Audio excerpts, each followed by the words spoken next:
All right, everyone, buckle up because today we are diving headfirst into Animal Farm. Ah, Animal Farm. You know the one? Talking animals, revolutions, that whole some animals are more equal thing. The classic. It's a classic. We asked you guys, our amazing listeners, to send in excerpts about the book's main points, and you definitely delivered. Always love hearing from the listeners. Who doesn't? But here's the thing. We're not just summarizing the plot, we're going deeper. Much deeper. Way deeper. We're going to uncover why this story, written almost 80 years ago, still packs a punch today. It really does. So picture this. Manor farm. The animals are, well, frankly, they're tired. Who could blame them? They are tired of being overworked and mistreated by the humans. Yeah. And that's where old Major comes in, this wise old pig, right? He's got this idea, this vision of an animal-run society. No humans allowed. No humans allowed, just pure equality. Sounds ideal. It does. And to make it happen, he lays out these 7 commandments of animalism, and at the very heart of it all is that one powerful statement: all animals are equal. It's hard not to get swept up in that initial hope. It feels like a fresh start, like anything is possible. Right, you can't help but root for them, at least in the beginning. And this is where things get really interesting to me. That's exactly what makes the whole thing so brilliant. And by brilliant, I mean kind of terrifying. Because Orwell sets up this situation that, well, it just feels so relatable, so human. Exactly. He taps into this universal desire we all have, this deep-seated longing for a better world, a world free from oppression.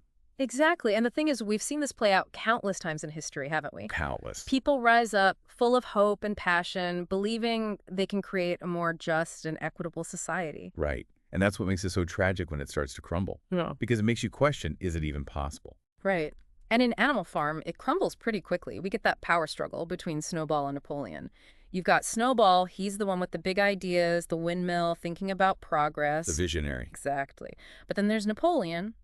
He's got a different style. A little less warm and fuzzy. A little less warm and fuzzy. He gets a taste of power and things start to take a turn. And this right here is where we see the classic clash between idealism and pragmatism. Totally.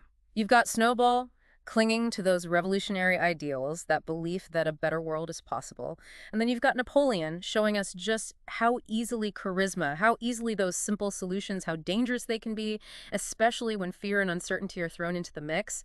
And the way the pigs start twisting those commandments, like no animal shall sleep in a bed, becomes no animal shall sleep in a bed with sheets. It's so small, so subtle. And yet, the implications are huge. It's almost funny if it wasn't so creepy. Because that's exactly how things happen, right? It's like this slow drip, drip, drip of justifications. And then one day you wake up and things are just different. It's a stark reminder to always be critical, to question the information we are fed. Absolutely. And sadly, the animals are left in an even worse situation than when they started, which I think really speaks to the heart of the book's message. It's that last line, isn't it? The one about all animals being equal, but some being more equal than others. Sends chills down your spine. Chills. It perfectly captures how easily power can corrupt and how, even with the best of intentions, things can go so wrong. And that's why Animal Farm continues to be so relevant, because it forces us to ask ourselves, what systems are we a part of today that might seem fine on the surface, but actually are they?